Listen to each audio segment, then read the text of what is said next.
अस्सलाम वालेकुम। उम्मीद है आप सब खैरियत से होंगे। आज 31 जनवरी 2023 है। जनवरी का महीना भी खत्म हो गया। अब एक नए मंथ की तरफ जा रहे हैं और उसके बाद आज हमने मैसिव सेलिंग देखी, तो उस पर बड़ा क्विक ओवरव्यू की प्रेजेंटेशन है। और इसके बाद ही मैं आइडेंटिफाई करूंगा कौन से स्टॉक में भी फिलहाल हाथ डालना चाहिए और किस स्टॉक में थोड़ा सा सब्र करना चाहिए। बेसिकली आज हमने देखा मार्केट ने तकरीबन 931 पॉइंट नेगेटिव रही, तकरीबन एक एक डेढ़ डेढ़ परसेंटेज। और एट सम पॉइंट इससे भी ज़्यादा नीचे चली गई थी, तकरीबन 1,000 पॉइंट के करीब। ये हुआ क्यों? बेसिकली इसकी दो वजूहत है। जो एक तो जो पीटीआई लीडर के जेल के बारे में फैसला आया कि जो 10 साल कैद का इनको पीटी इमरान खान और शाह महमूद कुरैशी को 10 साल के जेल का डिसीजन आया है। एक तो ये वजह थी जिसकी वजह से काफ़ी ज़्यादा पैनिक सेलिंग भी। इसके बाद हम 2 दिन से देख रहे हैं कि इंटरेस्ट रेट चेंज नहीं होगा, वो ही रहेगा। जैसे का इंडिकेशन थी कि यही रहेगा इस क्वार्टर में, सेकंड क्वार्टर में कोई इम्पैक्ट आ सकता है इंटरेस्ट रेट का। तो उस पे काफी लोग आस लगाए हुए थे। आई थिंक मेरे ख्याल में कल एक न्यूज़ भी आई थी कि इंटरेस्ट रेट नीचे जाएगा, लेकिन वो नहीं गया। तो इसकी वजह से मेजर हमने इम्पैक्ट देखा पिछले 3 दिन से रेड कैंडल से। एक ये बात। तो ये बेसिकली रीजन था पैनिक सेलिंग का। आई थिंक मेरा ये मानना है, जब भी इस तरह की न्यूज़ आए ना, तो आप अपना माल पूरा का पूरा पैनिक में ना बेचो, खास तौर पे वो जो लॉन्ग टर्म वाले हो। शॉर्ट शॉर्ट टर्म में हो सकता है स्टॉप लॉस हिट कर जाए, लेकिन लॉन्ग टर्म वाले को आप उसको सेल नहीं करो, उसको रुके रहो, क्योंकि लॉन्ग टर्म में काफी रिसर्च करके लेते हैं शेयर्स। अब इस दौरान हम देखते हैं किस किस शेयर में हमारे क्या है। सबसे पहले मैं लॉन्ग टर्म शॉर्ट टर्म की बात करता हूँ। शॉर्ट टर्म में शॉर्ट टर्म में हमारे पास जैसे कि एमएनसी ने एक टेक्नोलॉजी का शेयर है, और जिसपे मैंने पहले भी आपको कहा था कि बड़ा अच्छा शेयर है, प्राइस वाइज बड़ा अच्छा है। 54 पे मैंने बाइंग की थी। मैं मजीद थोड़ा सा मजीद एवरेज करूंगा, मजीद नीचे आता है तो। और इसकी वजह ये वॉलेटिलिटी, जब भी मार्केट नीचे जाए तो आपको लाजमी इस पर कुछ ना कुछ एवरेज आउट करना चाहिए। तो इससे ये होता है कि आप उस नीचे जाने का एक एडवांटेज ले लेते हैं। तो इसीलिए मैं पहले आपको हमेशा सजेस्ट करता था कि फुल एक साथ लमसम में बाय ना करें, पीसेस में बाय करें। फिर इसके ये मुझे मुझे लगता है शॉर्ट टर्म में अगर अगर जैसे अभी इलेक्शन हो रहे हैं, होने हैं आने वाले हफ्ते में।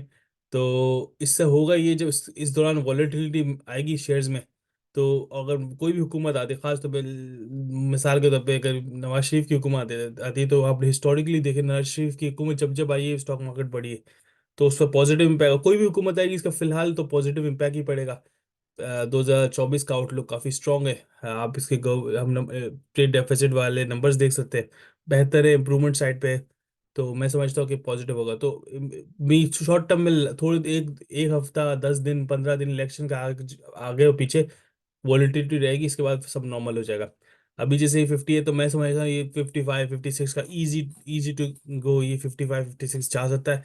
जो कि कम बस 8 से 10% होता है एक या 2 महीने में। तो फिर आप उस पर क्यों, एक महीने में या डेढ़ महीने में, तो आप फिर क्यों नहीं इस पे इन्वेस्ट करते 2 महीने में? एक चीज। दूसरा, अगर मैं दूसरे शेयर पर पीएसओ, पीएसओ एक हाईली वॉलेटाइल शेयर है, ठीक है। बुक वैल्यू इसकी बहुत ज़्यादा अच्छी है, लेकिन इसकी इसकी एक इंटरेस्टिंग बात यह है कि बुक वैल्यू अच्छी है, प्रॉफिटेबिलिटी अच्छी है, लेकिन जो मसला है ये डिविडेंड नहीं देती, तो उसकी वैल्यू में काफ़ी ज़्यादा वॉलेटिलिटी रहती है। लोग उस पर ट्रेडिंग से कमाते हैं इस शेयर पे। करेंटली 160 पे, अगर इसको एक साल के अगर लोएस्ट की बात करें तो तो ये तकरीबन 100 के करीब, 124 के करीब पहुंचा था, 119, 118, 2000 अगस्त 2023 में। तो मैं समझता हूँ अगर ये मजीद नीचे जाए तो ये शॉर्ट टर्म में एक पोटेंशियल गेन इस पे कमा सकते हैं इस साल शायद। तो उसको आप अपने वॉच लिस्ट में रखना, और नीचे जाए तो लाजमी थोड़ा थोड़ा करके उठाना। शॉर्ट टर्म में एक डेढ़ महीने में आपको अच्छा खासा गेन दे जाएगा। नेक्स्ट शॉर्ट टर्म वाला शेयर आता है PRL. PRL is one of the strongest share, जो मैं समझता हूँ शॉर्ट टर्म के लिए, लॉन्ग टर्म के लिए नहीं। लॉन्ग टर्म के लिए कंपनी में दम नहीं है, शॉर्ट टर्म के लिए मैं समझता हूँ बड़ा स्ट्रॉन्ग शेयर है। और अभी 25 65 पे आज गया, मैंने आज थोड़ा सा उठाया था 25 रुपये 90 पे आई थिंक। तो मैं समझता हूँ कि शॉर्ट टर्म के लिए ये बड़ा अच्छा है, 28 29 इजीली जा सकता है। और अगर हम देखें एक महीने के नीचे, आई थिंक 30 तक गया था, अभी गया भी था ये। तो मैं ये समझता हूँ इसको आप उसको वॉच करते रहना। और उसको मजीद नीचे जाए तो उसको थोड़ा थोड़ा उठा के आप एक शॉर्ट टर्म में अच्छा गेन कमा सकते हैं। इसके बाद नेक्स्ट आया सर्ल। सर्ल भी कंपनी में कोई पोटेंशियल नहीं है, सिर्फ ट्रेडिंग रेवेन्यू कमा सकते हैं शॉर्ट टर्म में। लॉन्ग टर्म में इसका फिलहाल मुझे कोई इसमें दम नहीं लगता, तो शॉर्ट टर्म में मैं सजेस्ट करूंगा उसको ले सकते हैं, बट केयरफुली, स्टॉप लॉस के साथ। तो मैं समझता हूँ ये भी इसमें पोटेंशियल है। अगर मजीद मार्केट अभी इस पॉइंट पॉइंट पे नहीं, मजीद अगर नीचे जाती तो आप इसको थोड़ा थोड़ा बाय करें फॉर 2 to 3 मंथ। इंशाल्लाह ये आपको 50 55 पे जा सकता है। फिर इसके बाद हम आते हैं ये मेरे आज शॉर्ट टर्म वाले मेरे सारे शेयर हो कंप्लीट हो गए। बाकी लॉन्ग टर्म पे अगर मैं आऊँ तो लॉन्ग टर्म में मेरे पास एंग्रो सबसे पहले है। एंग्रो अभी फिलहाल बहुत हाई है, ठीक है, मैं इसलिए इस पर प्रेफर नहीं कर रहा। ऑल्दो ये इसकी वैल्यू अभी भी कम है मेरे हिसाब से, और होनी चाहिए, लेकिन पाकिस्तान के एनवायरनमेंट के मुताबिक, इलेक्शन की वॉलीटिलिटी के मुताबिक मुझे लगता है मजीद नीचे जाना चाहिए। जब जाए तब आप उठा सकते, 300 के नीचे जाए, I think good to invest. एक वक्त था जिसको 250 पे मैं बोलता था इसको उठा लो, 260 पे बोलता था उठा लो, लेकिन मैं समझता हूँ 300 वैल्यू उसकी फेयर होगी। 300 से अगर नीचे जाए तो आप इसको उठाएं। इतना स्ट्रॉन्ग शेयर, सारे शेयर्स आप देखें विद इन ये पिछले तीन एक हफ्ते से ये वॉलेटिलिटी रही, आप देखिए इस पे कोई ज्यादा इम्पैक्ट नहीं आया। तो इसको एज अ लॉन्ग टर्म के लिए इसको पीसेस में 300 के नीचे अगर जाए तो उठाना, अदरवाइज अभी नहीं उठाना, क्लियर मैसेज है। टॉम से the organic organic meat company, ये बेसिकली लॉन्ग टर्म का शेयर है, और ये कम से कम इसको 1 साल के लिए रखना पड़ेगा, तब आपको अच्छा गेम दे जाएगा। उसका टारगेट मैं समझता हूँ 28 से 30 रुपए के करीब है 1 साल में। तो आप इसको, मेरा ये ख्याल है कि पाकिस्तान इकोनॉमिक एनवायरनमेंट में इसके लिए भी बड़ी जगह है, इस तरह के कंपनी के लिए जो नया एक नया लाइन ऑफ बिजनेस लेके आ रही है, हलाल मीट प्रॉपर कंपनी सेल कर रही है। मैं समझता हूँ इसमें जगह पोटेंशियल है ऊपर जाने के लिए, तो उसको आप रख सकते हैं लॉन्ग टर्म के लिए। और ये डिविडेंड अभी तो नहीं देता, लेकिन सम पॉइंट देगा भी ये डिविडेंड, तो आप इसको रखें फॉर लॉन्ग टर्म। नेक्स्ट मेरे पास लॉन्ग टर्म है पोल पाकिस्तान ऑयल फील्ड, इसके भी बोर्ड मीटिंग ड्यू है, ठीक है। तो मैं समझता हूँ कि तकरीबन 40 से 50 रुपए ये डिविडेंड देता है अमूमन तौर पे।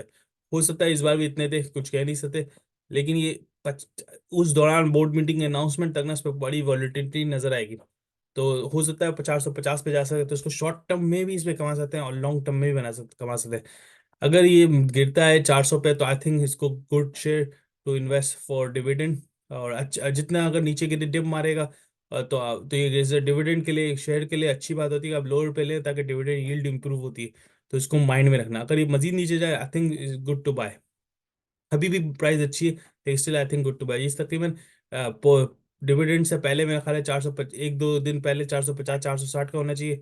डिविडेंड पोस्ट डिविडेंड तकरीबन 400 का होना चाहिए। आई सजेस्ट कीप वॉचिंग, अगर नीचे जाए तो उसको आप लाजमी थोड़ा सा पीसेस में उठाएं।